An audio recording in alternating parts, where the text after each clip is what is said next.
देखिए भावना जी, सारी चीज़ ना हमारे आसपास ही है। हाँ हाँ हाँ। एक एफएमसीजी सेक्टर में सुबह उठ के पेस्ट, साबुन, शैम्पू ये तो रोज़ यूज़ करता ही हाँ हूँ। हाँ। तो एफएमसीजी कभी बंद नहीं होगा। और जैसे कि जनता बढ़ती जा रही है तो एफएमसीजी का बिजनेस कंजम्पशन बढ़ेगा। बढ़ेगा। हाँ तो आप एफएमसीजी सेक्टर पे विश्वास कर सकते हैं। हाँ over a period of time बीमारियां बढ़ रही हैं तो हाँ। फार्मा एक पोटेंशियल सेक्टर आगे चल के हो सकता है। तीसरा, ऑटोमोबाइल एक ऐसी चीज़ है जो इंडिया में जनसंख्या बढ़ेगी तो गाड़ियाँ हों, बाइक हों, कार हों। अब वो कार ईवी भी हो सकती है, हाँ पेट्रोल डीजल भी हो हाँ सकती है, वॉट एवर इट इज़। हाँ। लेकिन ये सेक्टर बढ़ेगा ही बढ़ेगा। चौथा, ऑयल एंड नेचुरल गैस एक फैक्टर है। आप ठीक है, गाड़ियाँ बंद हो जाएंगी, ईवी आ जाएंगी, लेकिन घर पे चूल्हा तो जलेगा। सही बात है। अब जैसे कि 100 से हम 140 करोड़ हो गए तो सबके घर में खाने की खपत तो बढ़ी गई ना, हाँ मतलब। हाँ हाँ। तो गैस की खपत तो बढ़ी रही है विद द टाइम।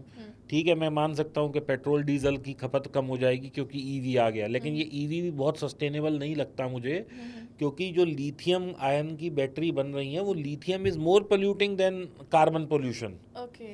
ये एक रिसर्च है जो, और बहुत सारी कंट्रीज इसलिए ईवी को ज़्यादा सपोर्ट नहीं कर रही हैं। ये चीज़ें समय के साथ बढ़ रही हैं क्योंकि जनसंख्या बढ़ रही है, ये बढ़ेंगी।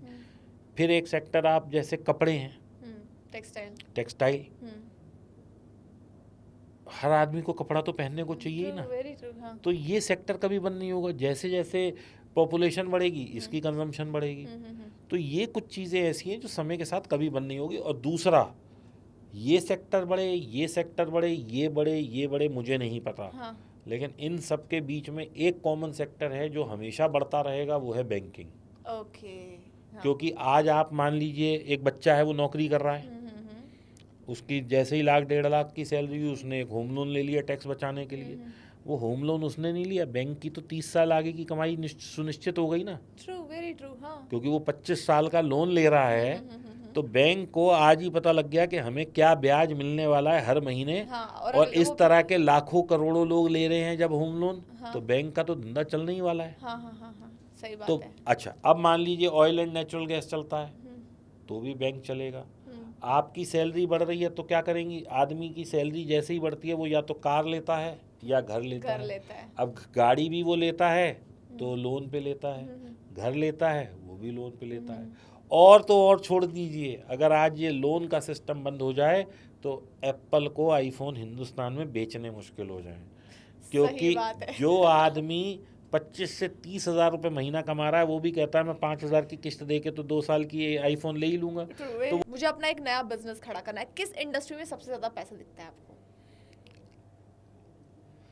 भावना जी, एक ऐसा सवाल है हाँ कि आज की तारीख में एक सैलून वाला भी करोड़ों कमा रहा है, हाँ एक हाँ चाय वाला भी करोड़ों कमा रहा हाँ है।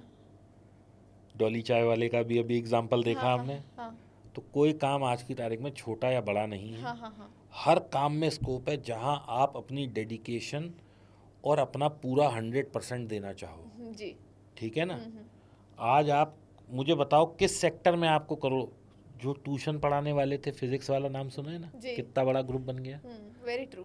ठीक है, तो हम ये भी नहीं कह सकते कि मास्टर तो छोटा ही काम होता है जो ट्यूशन पढ़ाते थे पहले हाँ वो। हाँ हाँ हाँ। अब हम कौन सा सेक्टर ऐसा है जहाँ करोड़पति हमें नहीं दिख रहे।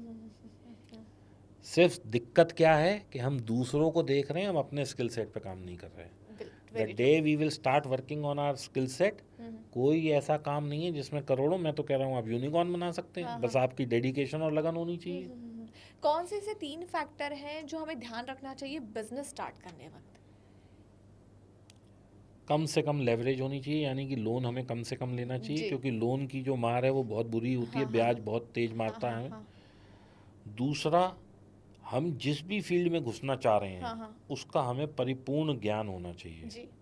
अगर हम बगैर नॉलेज के घुसेंगे तो फिर तो शेयर मार्केट में ही घुस जाओ ना, जहाँ लॉस भी बड़ी आसानी से आ जाता है। फिर हम क्यों इतनी इन्वेस्टमेंट करके और एक फैक्ट्री सेटअप करें और फिर लॉस लें। बेटर है आसान लॉस ले लो।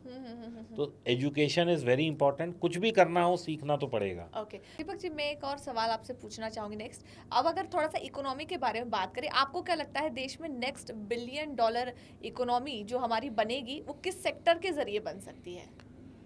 देखिए जी, हिंदुस्तान का जो व्यक्ति है वो बहुत सशक्त है। अभी पीछे हमने देखा आईटी में हम लोगों ने फोड़ दिया बहुत, दुनिया हाँ। में। आज आईटी में हमसे आगे कोई नहीं कोई है। नहीं है, ट्रू, वेरी ट्रू। अभी एक और सेक्टर था बैंकिंग, जिसमें यूपीआई, देखिए वर्ल्ड की बेस्ट यूपीआई और डिजिटल पेमेंट इंडिया में हो रहे हैं।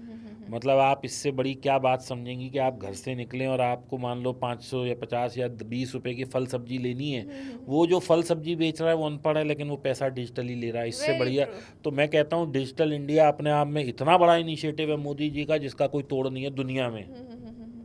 ठीक है ना। तीसरा, आप देखिए, मेरे को बहुत ज़्यादा पीछे नहीं जाऊंगा मैं, लेकिन पिछले 15 साल में जब से मोदी गवर्नमेंट आई है, नितिन गडकरी जी ने क्या सड़कें बना दी हैं, इंफ्रास्ट्रक्चर। इंफ्रास्ट्रक्चर। हाँ, हाँ। तो अपने यहाँ क्या है, we are a developing economy. और आइडियाज़ आप देखिए अपने यहाँ कितने जो हैं वो बने यूनिकॉर्न्स। आप देखिए दुनिया में कहीं भी ये वो कामयाब नहीं है।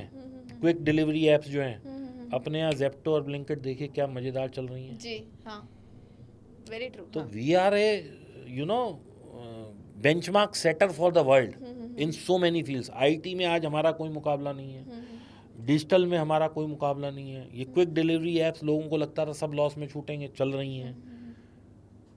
और भी बहुत सारे सेक्टर हैं, जैसे ईवी में हम लोग बिल्कुल, हमारे यहाँ जो प्राइसिंग है और बाकी जगह पे देखिए बहुत डिफरेंस है। डिफरेंट है, वेरी। मोबाइल्स देखिए कितनी बड़ी कंजम्पशन मार्केट है अपने यहाँ।